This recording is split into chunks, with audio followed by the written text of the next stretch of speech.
Today, we revisit the tragic management failures at General Motors that killed people. Some see the record number of recalls at General Motors as a problem. I see it as a good sign.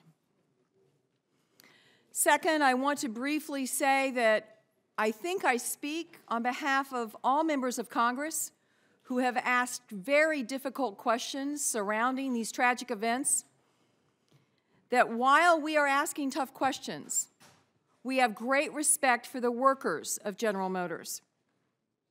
I would like to take this moment to thank the workers at General Motors. You are terrific, you build good cars, and you are also the victims of outrageously incompetent management. Management was the problem here, not the workers. The Valukas report I have spent some time with. I find it thorough and damning. There was indifference, incompetence, and deceit among engineers in positions of important responsibility. And second, it is very clear that the culture of lawyering up and whack-a-mole to minimize liability in individual lawsuits killed innocent customers of General Motors. I have many questions about the failures of the legal department today. I am also interested today in hearing from Mr. Feinberg, who has been asked to put together a plan to compensate those who have suffered from these management failures. He is here independently of the witnesses from General Motors. He is appearing independently of the witnesses of General Motors, and he will exert independence in his role as he makes decisions about compensation to the many people who have suffered.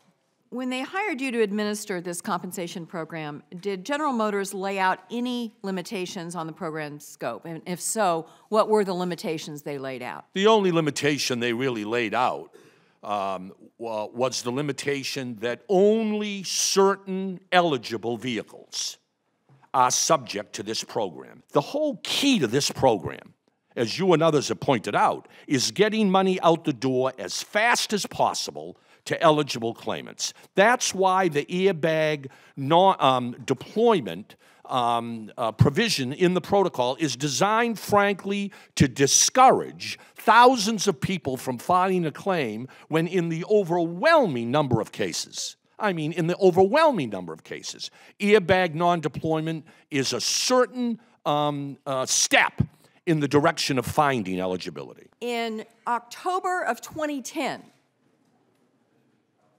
your lawyers, this wasn't a plaintiff's lawyer that was out there making a frivolous lawsuit. Your lawyers that you hired said you are possibly subject to punitive damages over the way you have handled this problem in this automobile. That was in October of 2010, and I believe you were general counsel then, correct? That is correct. Again, in July of 2011, your lawyers told you that there is a potential for punitive damages because of this factual scenario. You were also general counsel then, correct? That is correct. And at that point in time, Lucy Clark Doherty, in July of 2011, she was general counsel for North America, correct? I believe she began in that position in March of 2011. I'm thinking it was in 2012, but I could be wrong. Well, my document says it was March of 2011. I'll take your word for that. Then in April of 2012, another one of your outside lawyers warns your department that you are subject to punitive damages, which could be millions of dollars with a corporation the size of General Motors. At that point in time, you were general counsel? That is correct. And Lucy Clark Doherty was, in fact, general counsel for North America. That is correct. And again, in April 2013, almost the same time that you had the bombshell dropped on you in the deposition, where DeGiorgio was confronted with a basic engineering task that had been done, showing the switches had been switched out, had been changed, the part had been changed. Once again, you were warned about punitive damages. As a company, that is correct. Okay, so you have a legal obligation as general counsel to report material events and liabilities to the Securities and Exchange Commission. Did you ever do that about this issue? On the issue of punitive damages? On the issue of this product defect and the problems surrounding it, have you ever reported it to the SEC? Not up until the time that this became known have we made any disclosures to the SEC. In the time that you knew it, not your legal department. Your legal department knew it. No, I'm talking about that from the time I knew forward. I'm excluding that. Before that, no, we had not. Okay, so at the time you recalled, you told the SEC. Subsequent to that, we may have made a filing with the SEC about the ignition switch recall. That is correct. Okay. And what about the legal obligation to inform the board of directors? Were they aware that your lawyers were telling you this car was going to cause you punitive damages? They were not. And what about financial reserves? Were you entering into the books the financial reserves necessary to cover this liability, which is your obligation as a general counsel? We were not entering any reserves to cover punitive damages. No, we were not. Okay, so I don't get how you and Lucy Clark Doherty still have your jobs. Can you explain that to me, Ms. Barra? I think you've done a lot of good work since you took over. I think you've handled this, as I said in my opening statement, with courage and conviction, have stepped forward. I cannot for the life of me.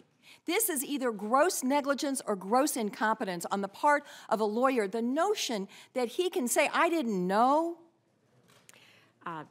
Senator McCaskill, I respectfully disagree. As you know, I have made the promise to fix what happened in the company to make sure that we are dedicated to safety, that we're dedicated to excellence.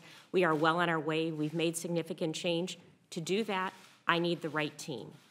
And Mike Milliken is a man of incredibly high integrity. He has tremendous global experience as it relates to the legal profession.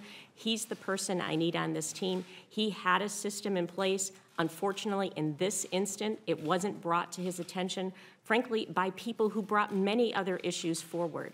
He is a man of high integrity, and he is the right person. So there wasn't a system in place that your lawyers telling you you're subject to punitive damages didn't get to your desk? How is that not incompetent? How can you not have a system in place that you, or at least Lucy Clark Doherty, has a way of telling you, we now have our lawyers telling us 4 different times within a couple of years on something you hadn't even talked about recalling, punitive damages. How do you have a system in place that doesn't account for that? I think the failure of this legal department is stunning. And the notion, I mean, you look around government, when something like this happens, you know what? Secretary Shinseki didn't know about those problems with scheduling. Nobody told him. He's gone.